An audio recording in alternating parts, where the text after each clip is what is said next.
Mesdames et messieurs, mesdames et messieurs les représentants des médias, je vous souhaite la bienvenue au complexe Mohamed VI du football que vous aurez l'occasion de visiter après la fin de ces travaux. Un complexe qui traduit la vision éclairée de Sa Majesté le Roi, que Dieu l'assiste pour le développement du sport d'une manière générale, du suivi et de la conception d'un modèle de développement envers la jeunesse marocaine, mais aussi continentale et mondiale, puisque ce complexe connaît d'une manière permanente l'organisation des développements, de tout ce qui est relatif au développement du sport, du football. La preuve en est, il y a aujourd'hui un siège de la FIFA ici et qui travaille en permanence au service du football et de la jeunesse mondiale pour développer le football. C'est une vision globale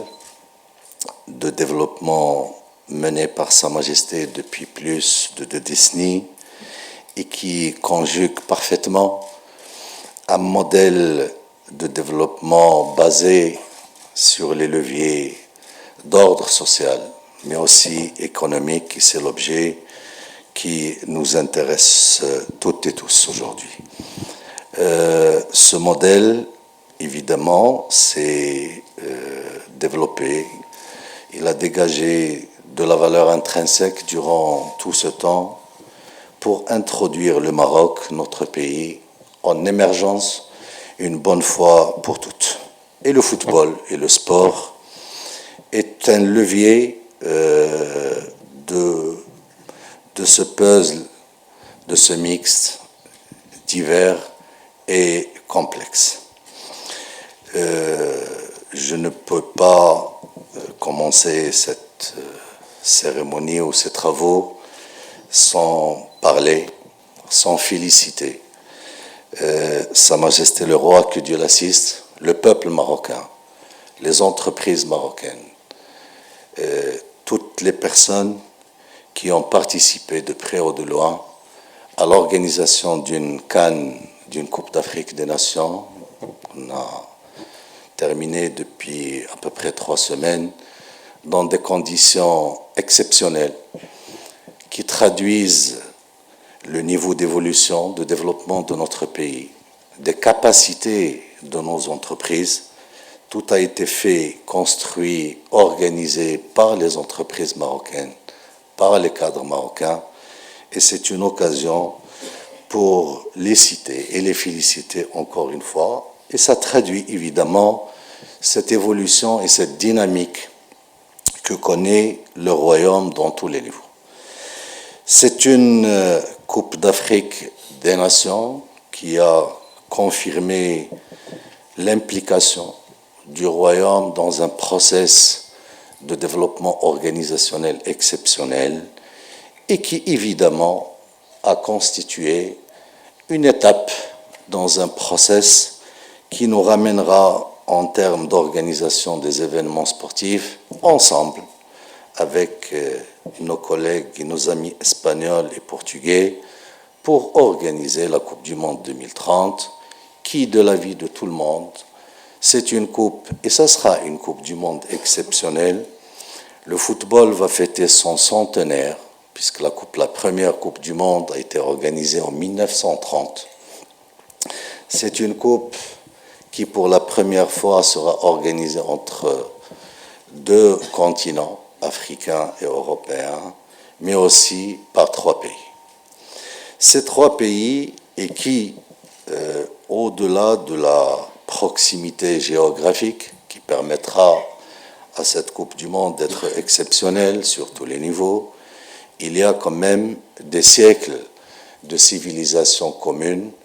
et de construction et de complémentarité civilisationnelle,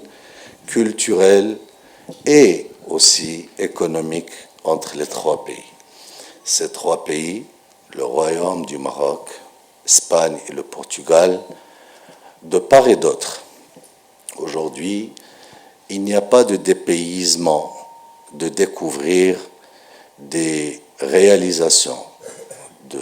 part et d'autre de la rive méditerranéenne qui confirment cette histoire commune,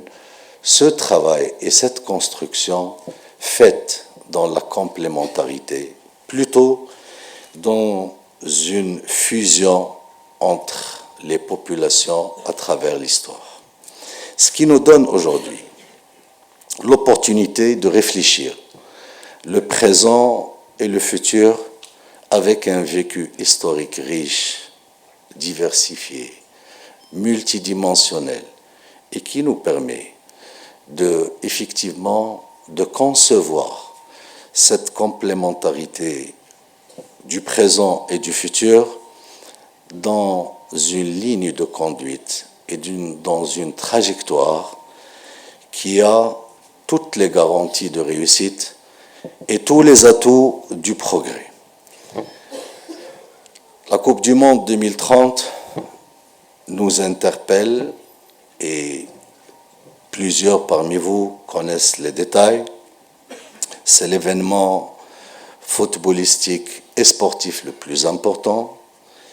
qui interpelle la mobilisation des millions de personnes, qu'ils soient spectateurs ou fans, donc des équipes nationales qui vont participer à cette Coupe du Monde. C'est une organisation qui va